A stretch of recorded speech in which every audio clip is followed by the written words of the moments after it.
Hello there, good morning. This is TVC Breakfast Saturday. Thanks a lot for joining us and I hope you are doing great this beautiful Saturday morning. I am Kemi Fola Adeyemo with Theophilus Elama. Drums rolling. Okay, red carpet, please. Oh, look at you. Look at you. And Good nice to see you. How are you? I hope you're enjoying the weather this time around. We really cannot complain. Really cannot complain, yes. We're enjoying the weather and, of course, we are scarcity. Oh, okay, that's... Well, that's a serious matter, and of course, thank you, we're discussing Very that today. serious matter. It's a Very serious matter. Early morning today, I saw queues in some fuel stations. It's quite bad. The queues haven't reduced in my area as well. At all. Even having to navigate, coming to work, we also had a lot to contend with because of the cars queuing are taking up a sizable chunk of the roads. And, but then it is good. The weather is beautiful, if I can add it, especially if I can say so, especially for someone that has been complaining, trying not to complain about the heat. And then the rains are here. We should expect, much more rains during of course, we're in the season. People are ready, so let's just get ready and hope that it doesn't come with any negativities. All right, talking about the fuel scarcity, that's how we begin the program head on, because that's been one of the trending issues this week, talking about the difficulties many Nigerians are still experiencing in getting this essential commodity, fuel. Some of them, or many Nigerians, have been left stranded, as the scarcity means only a few vehicles, especially the commercial ones, are in operation, and this has resulted in a hike in fares. TVC News went round Lagos and discovered that only few filling stations are selling, with long queues in most parts. Ayomide Ajayegbe has more. Are back. Nigerians are struggling to get fuel. While some are selling, others are not. The cause of this scarcity is unknown to many Nigerians. Some say the petroleum marketers are expecting a hike on fuel price. Others say there is a possibility for a downward review of prices. I think maybe it's because probably they said they want to increase fuel price. So some people may actually want to quickly take advantage of it by making excess money, Some person were suggesting that probably was because they are anticipating the drop in the fuel price, and the filling stations having some commodity with them, they want to sell at higher prices before they begin to sell the cheaper rates. Those who are unable to get fuel in their cars are taking the unconventional route of black market, selling as much as 5,000 naira for 5 liters. What we gathered here was that earlier, when they were selling to kegs as priority. So they collect 1,000 naira from those who bring in kegs, and they sell to them. So they can sell for like 30 kegs in a row before they attend to vehicles. On the camera, you can see some of the staff of the mobile filling station are there. They are no longer selling. They just decided to hold back the fuel, and the fuel is there. They are not selling to customers. So a lot of people are apprehensive here. They are angry, they are agitated. Someone said he has been here since 5 o'clock in the morning. So we wonder what is going to happen. We were told the task force were here earlier to ensure that people were selling fuel. But then, immediately they left, things went back to status quo. That is the reality of Lagosians today. This woman, a commercial driver, is the mother of 5 and the breadwinner of her family. She's angry and frustrated because she has been on the queue for more than 4 hours and has no clue whether she will get fuel or not. Been here since 4 hours ago now. They are not selling fuel. They are selling keg. They will stop after 1 hour. They sell keg. They don't attend to cars. We are just waiting. Commercial drivers are taking advantage of the situation to hike fares, and one can only hope the situation will abate in the coming days. Ayomide Ajayegbe, TVC News, Lagos. Joining us now from Abuja studio is a civil rights activist. He's also the head of the National Youth Council of Nigeria. Comrade Solomon Adodo, thank you for joining us on TVC Breakfast Saturday. Good morning. What are your thoughts behind this cycle of fuel scarcity, especially amidst the Tinubu's administration and the economic reforms that we've seen so far? Good morning, and thank you for having me. Good morning, Nigerians. Well, when we look at issues of fuel scarcity ongoing, we have to look at them from the very roots. And what we have discovered is that a lot of factors in the Niger Delta region remotely lead up to this. At this point, Nigeria should be talking of refining her crude oil and producing locally so that there will be a sufficient supply of crude oil, of petroleum products to the citizens. But what we've seen prior to this time has been a situation where crude oil thieves, pipeline vandals, and so on and so forth took over the entire space of our petroleum industry. Now, these ugly incidences are being reversed to ensure that normalcy returns or is restored to the petroleum sector. We have seen instances where crude oil thieves, vandals, and so on are being caught. Now, this gradually, we are seeing that our refineries in Port Harcourt will gradually come back to life. Those, the Dangote refinery, will now be fed with crude oil from the Niger Delta region. Before, it was not so. Now, we need to address all of these things properly. Finally, on this matter, before I maybe delve into what we see on the surface, we know that there is a syndicate of oil thieves who will do everything to frustrate the normal flow of the system. And these oil thieves, most of them have been intercepted by companies like Tantita Security Services. We've seen them come up several times. Most of them have been intercepted. What we need at this point is to ensure that the government prosecutes them, names them, prosecutes them, and it serves as a deterrent. This, in my opinion, will be a more enduring solution to ensure that our refining capacity at home is shored up, to ensure that crude oil will not be stolen and can be fed to our refineries operationally.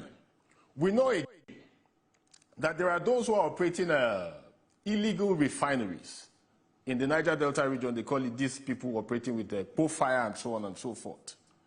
Also part of this syndicate, who are doing or working tooth and nail to ensure that there are glitches, there are flaws or failures in the petrol supply chain. All right, Comrade, okay. Comrade, let's just put you on hold. Talking about this issue regarding oil thieves. It's of course it's a humongous, it's a very big issue when you look at the humongous amounts of money that Nigeria loses daily, and he said something about there are deeper issues than the surface issues that we are experiencing. Of course, amidst all of that, there is also the war of words, so to speak, between NNPC, its affiliates, sister agencies, and of course, the marketers. And we hope that we'll get, Comrade Adodo to respond to those issues during the course of this interview and within the time constraints we have. But Theophilus, you can go on. All right. So, Comrade, looking at all you have said, beneath everything, like we have said, mentioned the fact that oil thieves are circumventing the system. And why do you think this has been allowed to go on for this long? Look at the situation we're having all around the nation now, fuel scarcity everywhere. And this situation has always been on ground, oil theft, oil theft, oil theft. Why has this lingered this long? Now, in answering your question as to why this has lingered this long is because there has been no very strong punitive measures against those who perpetrate these dastardly acts. And we have seen them come up periodically. At the end of the day, Nigerians bear the brunt of these challenges. Nigeria has lost so much in terms of revenue, apart from the sufferings that we occasionally encounter as a result of the activities of these individuals. But they have not been prosecuted. Thankfully, a new government is on board, and the Nigerian National Petroleum Corporation Limited has renewed the war against oil theft in partnership with some of our security operatives. So that I think late last year, with the support of this government, Tantita Security Services was able to arrest certain vessels, and they went to the point of exposing those behind it. We saw again that this year certain other arrests were made in collaboration with the Nigerian Navy. What we want is to move to the next level, where these individuals who are behind, the men behind the masks, will be unveiled, prosecuted, dealt with. That is what we are calling on the government to do at this point. I bet you, once the government takes this next step, because it is commendable that, yes, we are now recording a kind of collaborative partnership, communal ownership of the war against crude oil theft, communal ownership of the war against pipeline vandalism on the Transfocados, pipeline axis, trans-escravos, and so on and so forth. We've seen slight increases, or let's say major, because when you talk about almost over 200,000 barrels per day increase in oil output, it's something very significant and major. We've seen all of this come on board. So what we want as the next step, and I believe, and all the stakeholders will agree very clearly, that if we can address the issues from the roots, not just on the surface, saying, oh, issues of logistics and so on and so forth, we need to go to the root. Those behind this is a syndicate, a cabal, those that are involved using barges, using seaward ships to come and steal our crude oil and take them away. So if we can address that, you realize that this Dangote refinery that we're talking about getting crude from USA or some other destinations will feed them properly. The refineries in Port Harcourt and the others that will come on board on stream, they will be fed properly with crude oil. Then there will be seamless supply of petroleum products across the country. Okay, and then, Comrade, because of, we have severe time constraints right now, but, okay, the government has been engaging private security outfits and all of that. So where do you stand? Do you think these outfits are capable enough to tackle this head-on, or is there another approach that the government can do this to ensure security of its vital installations? Very good. You see, that is one area that government got it very right. If you look at the issue of the emancipation of the Niger Delta, from the days of Comrade Isaac Adaka-Boro, trickling down to Kensarawiwa, and then the recent agitators we had, they were clamoring for resource control, things that were happening because people were coming, entities, nationals in collusion with the locals, taking away crude oil and destroying the environment and so on and so forth. There were agitations. The president then in 2007, President Yar'Adua, met with these ex-agitators. Prominent among them was Chief Government Ekpemupolo, whom we call Tompolo. And we've seen that gradually peace returned to the Niger Delta region. Then they now devised a strategy to say, okay, let there be a communal ownership to ensure that the resources of this region are not stolen. With what we have seen, having private security agencies come in, we have seen that there is more exposition. Those who have been behind the scene have been exposed. Since 2 years or so, when Tantita came on board, we've seen a reinvigorated fight against oil thieves. So having these private security outfits operate is a major boost for the government agencies like the Nigerian Navy. I'll draw your attention to something. In 2017, because we've been on this odyssey for so long, we took a petition to the Federal House of Representatives. And it was over a $198 million contract. Then the Honorable Amechi was the Minister of Transport, and there was supposed to be a contract for HLSI. And we went back and forth and back and forth. At that point, the Navy admitted that there was need for collaborative effort from even private individuals. And now we've seen that with this collaboration from private entities, vessels are being seized. I want to be very particular because when we visited the Niger Delta region, we got feedback like a vox pop from the masses all around. And they were very impressed, particularly with Antita. And I will tell you again that there has been a renewed cry from these saboteurs, those who are stealing and pilfering our crude oil. There have been renewed cry to say, cancel some of these contracts. Why should it be so? Because their negative enterprise is being botched, their negative enterprise is being busted, their negative enterprise is being stopped. What the enemies of Nigeria wanted is a situation where there will be a conflagration in the Niger Delta, where militancy will be on an inflamed tempo.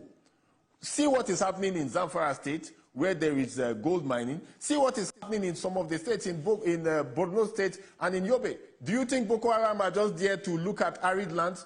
No. There are minerals there. Nickel, cobalt, lithium, and so on and so forth. They are struggling for it. And so at any cost, they destroy lives, damage the environment, cripple the economy. That is what they wanted to do in the Niger Delta region. But thanks to the collaboration of these private security agencies, some of these have been brought down. We want the tempo to be increased. If it is done, if there is more support for these private security agencies to partner with the government, we believe that if they've achieved, let's say, 50 to 60% success, we can gradually move up to about 80 to 90%. Last year, during one of the meetings, the chairman of Air Holding. I'll have to stop you there first of all, because we're for want of time. Let me just ask you this quick question so that once you answer, we can now end this segment. Now, what do you want at this point in resolving this crisis, especially looking at the fact that the government needs to balance security with the need for transparency and accountability in the oil sector? What we want is a reinvigorated support to both the armed forces, the instrumental armed forces and security agencies, where we have the Nigerian Navy, where we have the Nigerian Security and Civil Defense Corps, and all the other security agencies operating in the Niger Delta region. The police and all, they are all involved. Then again, there is a need for double checks, and that is where the private security services come in.